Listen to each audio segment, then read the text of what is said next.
Hey friends and family, my name is Skylent, and this video is sort of a baby step to a big ol' essay I would love to make, but I do want to immediately start out by asking you guys, the community, the friends and family, what is an MMO? What isn't an MMO? What are the outliers? You know, what's the smallest MMO could be or that you have played, and what's the biggest? Though, I mean, that's objective because there's world records for those. By the way, that's PlanetSide 2 as well as EVE Online. So we kind of know what is like the biggest games, what are the most massively multiplayer, but then like how small can an MMO be before it's not an MMO before? How short can a sword be before it's a dagger? You know what I'm saying? So anyways, to kind of help answer this question, because you guys ask it all the time, like, hey Sky, what is or isn't an MMO in your opinion? I wanted to actually cite the developers of Path of Exile, and this is actually an old dev diary log from 2010. Yeah, no, this is ridiculous, right? But Path of Exile is a game that is so popularly known as one of the best free-to-play MMOs, and that's just wrong.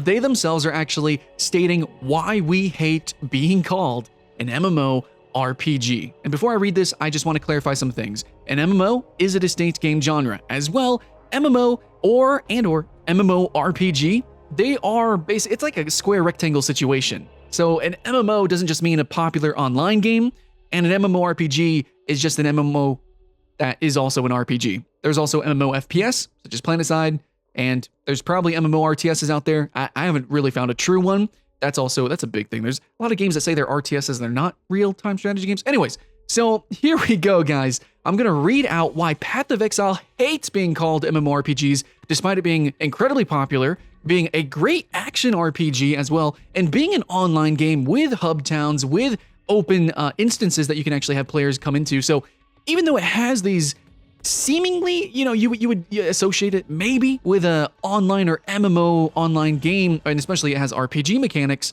it's not truly massive. Now, I do want to know your opinions, guys. Like, what do you consider an MMO? What should the definition of MMO be? But I'm going to go ahead and just say, hey, this is what Path of Exile is trying to claim. And also a great reason here for stating this is why. Why do they not like to be called MMOs? Because this is going to be, I think, something that is going to change a lot of your opinions. Whether you believe something right now or not, what should you believe? What should it be? And what's healthy for the consumer? Please and thank you, guys. All right, so here we go. Path of Exile is not an MMORPG. It's an online action RPG. Yeah, it's played online on persistent servers with thousands of other players, but we don't want to call it an MMORPG because the term has become so closely associated with World of Warcraft clones, games that allow hundreds of players to play together in each area. Path of Exile limits the number of players in any one world area, a few dozen in towns, much less in actual wilderness areas, by instancing them. It also features visceral action combat that would not be easily simulated on servers designed to handle many hundreds of players in one area. Although this is stated many times on our website and in interviews, many people still believe we're making a traditional MMORPG. So that's just the first statement, and I want to cover some things here. So they mentioned that they have action combat. They're saying our gameplay would really not work inside of a proper MMO game space. And that's something that people really forget all the time, especially with the comparison of Guild Wars 1 versus Guild Wars 2, which is funny because Guild Wars 2 is actually more action-based, but it misses out on a tremendous amount of the customization as well as, the storytelling and the progression that occurs inside of Guild Wars 1. Guild Wars 1 gets away with a lot of stuff because it's not an MMO. Same thing with games like Destiny or Monster Hunter, or keep going down the list like Dark Souls. That stuff works and they can be online, but they're not massively multiplayer online. You have to make sacrifices for that style of gameplay. So immediately, Path of Exile is saying, look, we're not making an MMO, and it sucks that people believe that, but we're doing this thing, and this is for that reason, because they're action combat. And you know that the skill mixing and matching, if you guys haven't played Path of Exile, it's ridiculous. So I would love to try an MMO like that, but it just wouldn't really work. And you have to applaud games that do make their gameplay action-based, like Black Desert or PlanetSide 2, like we've already mentioned.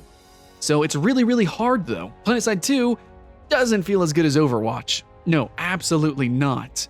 But for what it is as an MMO, it's objectively the best in its genre. As an MMO, FPS. So continuing on with the read, actually. There's only room for a few MMORPGs. For the last 6 years, there has been one dominant MMO in the Western market. Many studios have attempted to muscle into the same space, sometimes spending upwards of $30 million in the process. Almost all of these games launched with a bang, but failed to keep most of their users after a month or two. Many of them are struggling to remain profitable day to day or to repay their development costs.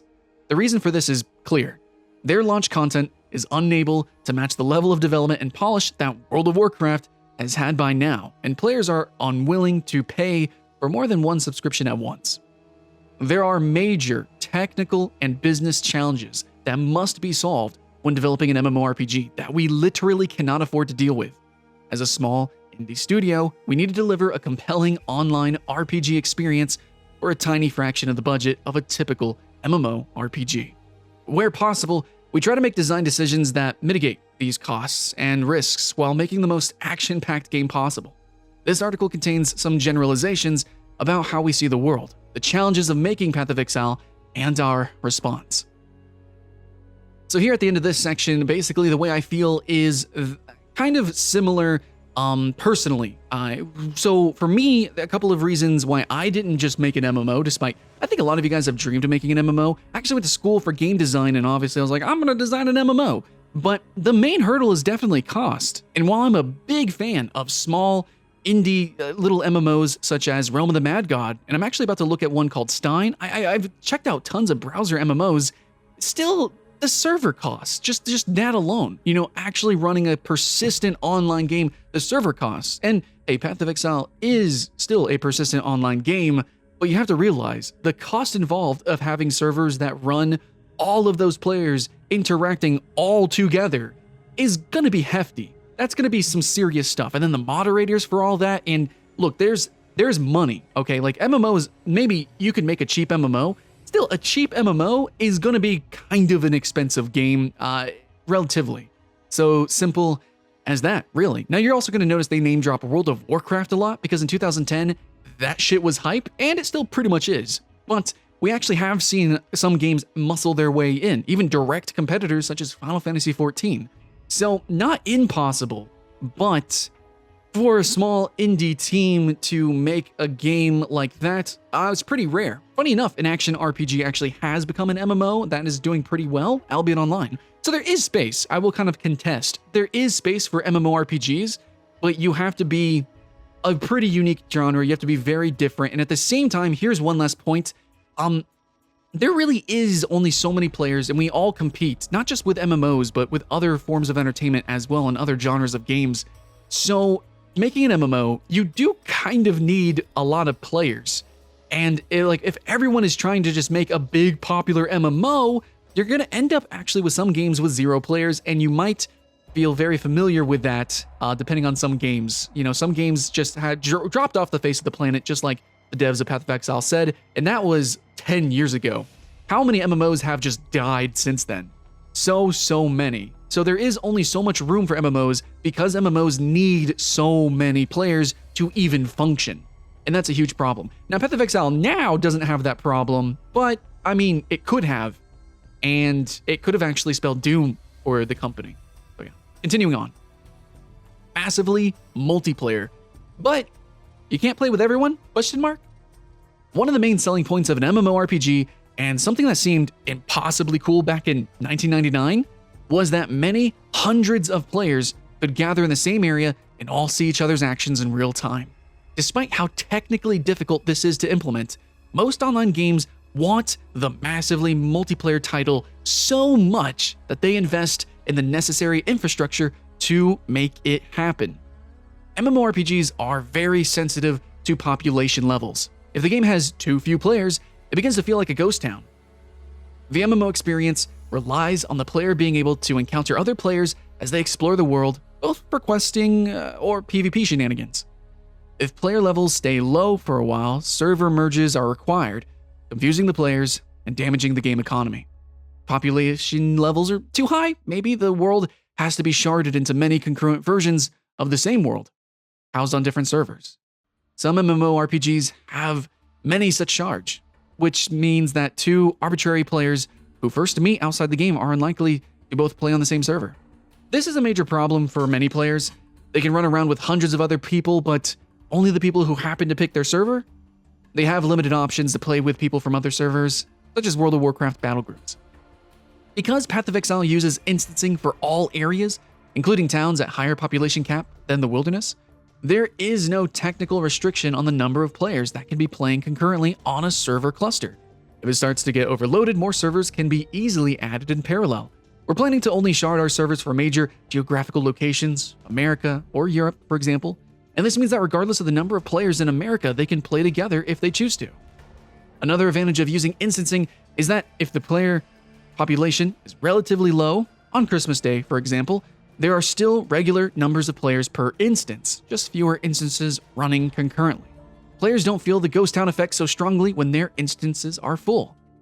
And it's quite telling that recent MMOs put a significant amount of their endgame content inside of instances. They're trying to reap the benefits of this system, but are still forced to shard so many copies of their world because of the large, non-instance portions of their games. Now, that was a bit of a wall of text, but there was a little bit of reiteration there, at least from my rant. And basically, the population sensitivity of online games it's a thing. And that's why MMOs are a distinct genre in the first place. So if you have an MMO, you should make sure that all the zones are relatively populated and that all the content is populated. Otherwise, you have the ghost town effect, or it's just a clusterfuck and it's ridiculous and it's unplayable, essentially. So that balance is really hard to maintain, and a lot of different games kind of control it in different ways. So you have World of Warcraft with all these different servers that to play with. You have channels, which you see in a lot of Eastern games. You have phases, and you have mega servers with like invisible instances, which is similar to the channel system, actually. So a couple games that do that is like Guild Wars 2, possibly, as well as PlanetSide, actually. PlanetSide is just straight up similar to Albion. It's just like one or a few servers. It's like, okay, that's it. Everyone's playing on that server. Objectively MMO, for sure. Absolutely. Though they do technically shard different areas of the world, but it's kind of invisible, and in terms of mechanics, it's all one world, basically. Anyways, lots of different solutions to that problem, but MMOs do play a specific kind of way. Yeah. Okay, so talking about action combat. Back to the developer log. Unfortunately, when designing traditional MMORPG servers to handle this many players moving in the same area, many compromises have to be made. There is no time for the server to do anything other than receive the movement input, check that it's not inside a wall, and send it out to all the hundreds of players watching. Checking for dynamic collisions with monsters or other players is often too computationally expensive with this number of connections. Players can walk right through their enemies. Because an MMORPG cannot easily simulate tactical combat, they have to design systems that emphasize strategic decisions through skill selection. Path of Exile doesn't allow hundreds of players in an area. We don't even want to. For this type of game, there are major gameplay benefits with restricting the non-town instances to a maximum of 4 to 8 players. So our instance servers are actually coded more like a first-person shooter. They care a lot about fast movements and positioning of a low number of players at once. This allows us to have a tactical combat mechanics such as monster body blocking, stun lock, and dodging projectiles as they fly towards you. You can't dodge a fireball in World of Warcraft. The hit success is calculated as soon as it's cast, regardless of where the target is once it gets there. Due to the low player limit, the world areas can be fun and challenging for both small parties or solo play. There's no need to wait for dead monsters to repopulate or queue for bosses. So basically here at the end of the action combat section, they're basically saying it's harder to do that in an MMO, and not impossible, as we have seen in some games. However, they do mention that, okay, look, in an MMO, certain types of gameplay just don't quite work. If you've ever played an MMO, such as World of Warcraft, you know what I'm talking about, waiting for Hogger to spawn.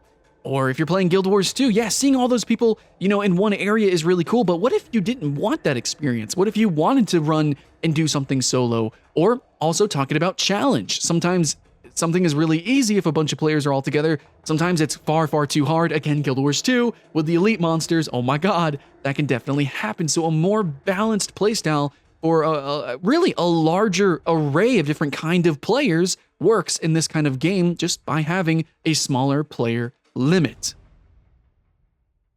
Now, the section handmade versus random. Traditional MMORPGs consist of giant handmade worlds, painstakingly crafted by talented teams of artists and designers at great expense. Once players are grinding endgame content, developers are pressured into adding new areas every few months so that their player base doesn't get bored of repeating the same static areas. Instancing world areas also gives us one more opportunity. We can randomly generate their layouts. This goes a long way towards facilitating replayability. Because players are very sensitive to repeating the same area over and over, it also means that we can hide interesting events in sub-areas in the world. Like some other action RPGs, Path of Exile has multiple difficulty levels. Once the player has finished the game with their character, they can then continue to play the game again in a mode where the monsters have become far more dangerous. Our random level generation allows us to also scale up the environments in these areas. Mazes can be longer and caves can be deeper. So yeah, that is actually a really good point. So far, I feel like, especially 10 years ago, there was this idea that MMOs had to be a certain way, and I've definitely been hearing that throughout this paper, basically. But this is something that I've really not quite seen in an MMO proper. Even games that potentially could be MMOs, such as there are MMO Minecraft servers, or there are MMO Rust servers, they generally do spawn one map, and then that is it. And it might not be handmade, but you're still playing on the same map, and you still have all the same issues, and you don't get much of the same bonuses that you can do in a game like Path of Exile. And I would love to see an MMO try that. And I have heard of MMOs say like, oh, our dungeons can randomly populate, so you do have certain areas that are instanced, and then you just have a general overworld. I think it is possible to mix and match it, but in general, an MMO world does have to be created in a certain way. But if Path of Exile wanted to create, or basically like a roguelite, where, the maps are always different and constantly rearranged, and that is the consistent and constant gameplay and gameplay loop, yeah, I mean, it would be very difficult, and I think undone so far in MMOs. Random loot. Most traditional MMORPGs have quite a large degree of item determinism. Monsters have loot tables and a small random chance to drop specific items. Whenever your new endgame area is added, multiple tiers of weapons and armor must also be designed, created, often at significant expense. On the other hand, action RPGs generally approach item drops in a completely different manner. And this, so far, is talking about hack and slash, by the way. All monsters have a small chance to drop all items of their level or less. The items have some number of magical properties that are randomly picked out of a pool of appropriate for that item. This system is basically a slot machine. There are frequent chances to win based on either the item type or on the synergy and power of its properties. It eases the endgame content requirements substantially because playing normal areas can yield valuable item rewards also. This non-deterministic item system is cheaper to develop. Rather than having to design hundreds of new items for each content patch, only a few new base types and new random properties effectively create millions of new combinations for players to find. So that's big, and this is definitely talking about the World of Warcraft style MMO. We actually see with PlanetSide, you don't need to have that kind of gameplay loop, and also Guild Wars 2 is incredibly horizontal. Though they do have raids and they do add new items, that's for sure, but it is not needed. This might be a point that you would disagree with, but at the same time, looking at specifically what they are trying to do is that with an action RPG, or they're saying action RPG, but what they really mean is specifically the hack and slash genre. Yeah, that's another can of worms to open up. But with that, you play a very specific way. There is a very specific gameplay loop that does involve these item drops. And if you just have everyone playing all together, you're going to have a horrible balance overall. It's going to be completely whacked out and thrown out. It could be fun. Who knows? I know there's some World of Warcraft private servers that do that.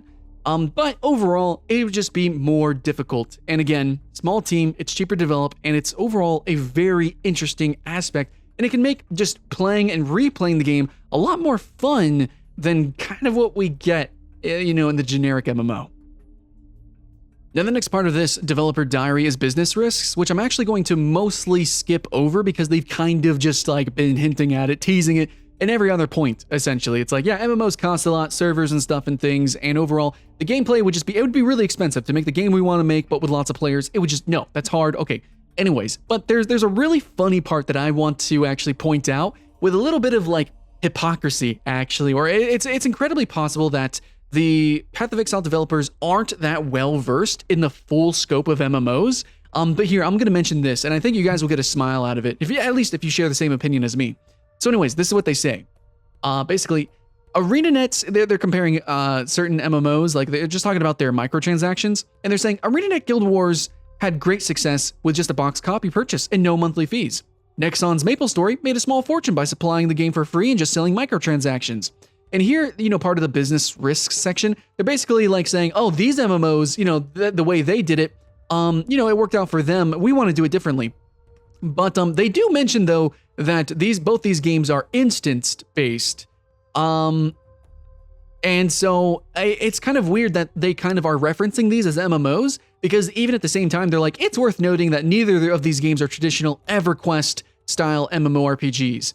But that is like literally the whole point of this video, of me and anybody else calling certain games MMOs. And I mean, it's the point of this dev diary as well. Because, well, I think MapleStory actually is an MMO, because late game you do actually have raids of like 50 players all fighting a boss. I think that might be considered an MMO. It's at least debatable. But the original Guild Wars is exactly the same as Path of Exile. It is like the same player count. It is like the same system of, okay, there's a hub town, and then you go into a zone with your party. It's literally the same thing. So it's really weird that they reference Guild Wars instead of something like RuneScape or, some other objectively massively multiplayer game. They choose two games that are debatably not, or at least one is definitely not, and the other one is in a gray area. That's just really very strange. So anyways, that's part of the business risk, whatever. We don't need to talk about that. They're basically just saying like, okay, games do like generally tend to do certain things, blah, blah, blah, but nowadays, 10 years later, we know that any game of any genre can do any sort of payment scheme. You don't have to follow that. And then the final part, they call it the launch, and they're just kind of talking about launching this game versus launching an MMO, which is kind of reiterating the sort of business risks, which we mostly skipped over because that was slightly a more extended portion of like what they've already hinted at and everything else. But basically, at the end here, they do have a summary. It says, in summary, by choosing not to make Path of Exile a traditional MMORPG, we've effectively reduced both the technical and business risks for our small team. Instead, we focus solely on delivering a great action RPG. So far, these decisions have paid off significantly. Oh yeah, and by the way, 10 years later, doing pretty great. We are developing a product that we are very pleased with and for a budget that we can afford. And so far, Path of Exile has been amazing as an online community. The trading aspects, the co-op aspects, as well as the like debatably esportish, sporty style PvE competitiveness. Really like that. The fun with all the different leagues and events. Even the April Fool's Day battle royale thing they did. It was silly. Like they are maintaining this game as a service, and it's doing better than most MMORPGs. And it has a stronger online presence because of the fact that it has limited its player count. So now, in summary of this developer log, basically, and while some of their ideas are a little bit dated and a little bit close-minded, because now the MMO genre has really ballooned outward despite not having a new champion in 10 years, we can actually clearly see that there is a distinct difference between a non-MMO and an MMO. There is at least a difference. We don't know where that point lies. Again, where does a sword become a dagger and vice versa? But what we can see here is developer clearly saying, hey, we really don't want players to think we are an MMO. We want them to come in with a certain expectation. We want to aim at a certain type of player. We want to give that specific experience, which an MMO would not provide. And so, yeah, calling this game an MMO is kind of doing everyone a disservice, other than getting you more clicks on your, top 10 list or whatever.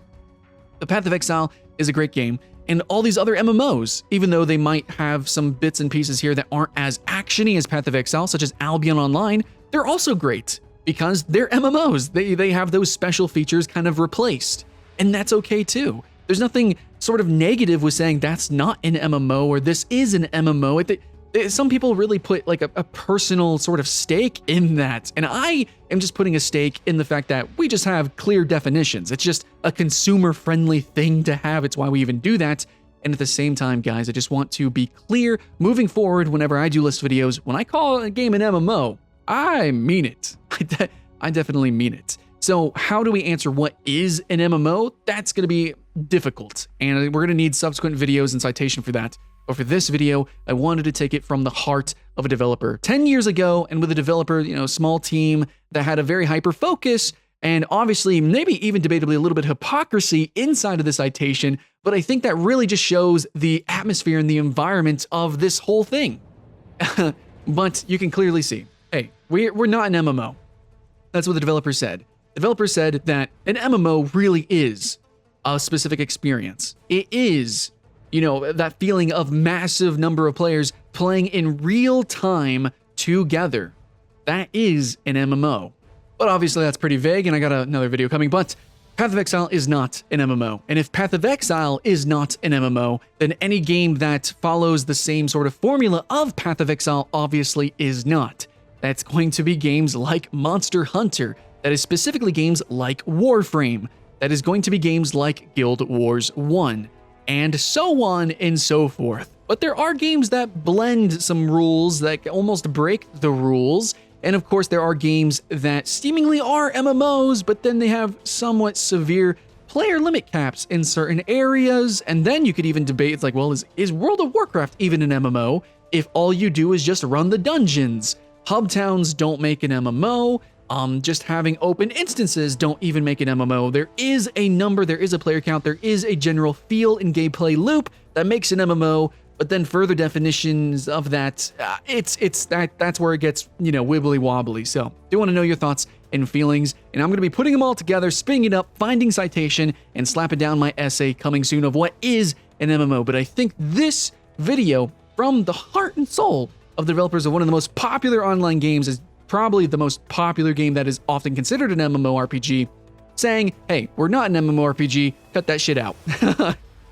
So, hope this was a fun video. I don't think anybody else has made a video like this because it actually hurts clicks, and they actually just want everything to be called an MMO so that they can add it to their tags, and then it's, further referenced by the YouTube algorithm, and everything gets shared anyways, and everyone's searching for an MMO, so they just picked up on their videos and they just click on everything because basically they're just clickbaiting. Anyways, it is literal clickbait. So I'm not going to do that, guys. I'm trying to be consumer friendly. I'm looking out for you, the friends and family, and I just want to share real experiences as they really are. I don't want to lead you astray. I want to be like, hey, this is how it really is. So Path of Exile, it really isn't that social of a game. It really isn't that just casual or silly or just run in and jump and play with all your friends all the time. Just make a big guild. It isn't quite like that. It's pretty hardcore, pretty dark, pretty horrific, and yet kind of poetic. I really appreciate the game. And it's filled with action-y depth that you only get in a hack and slash. So Path of Exile, definitely recommend it. Thumbs up, even from an MMO player, but not an MMO. That's my opinion, I guess. That's the opinion of the developers, and most people who really play the game, that is also their truth. So if we just go based off of popular opinion, it's not an MMO, and from there following suit, I think we can start, paint the start line at least, begin the race to figure out what really is the definition of MMO. Oh yeah, but I guess one last point, tragically. So this is a citation that I think is very powerful, but there are games out there that do call themselves MMOs. So that's going to be Spiral Knights, which is weird. I guess under new management, they consider themselves an MMO, but they previously didn't. However, I did tweet them and ask, and he's like, yeah, no, Spiral Knights is an MMO. But Spiral Knights is a small, low player count action RPG as well. Then, World of Tanks as well is not an open world in any sense, persistent online game. It's basically like, 16 versus 16 instance battles. It's basically like big Call of Duty with wheels. You know what I'm saying? So there are games that call themselves MMOs that just aren't. Like there's so many MMO FPS or MMO RTS that just, they're not. Some of those games you don't ever in real time play with any one player. So no, and that's kind of confusing. But hopefully, Path of Exile, probably the most reputable action RPG on the planet, one of the most reputable free-to-play games as a service on the planet, I think that this citation probably far outweighs those nefarious and infamous other game developers. So, You guys, I guess, can choose which ones you want to believe. I do want to know, though. So yeah, let me know in the comments below. Much love. My name is Skylent, and I will see you in the next one.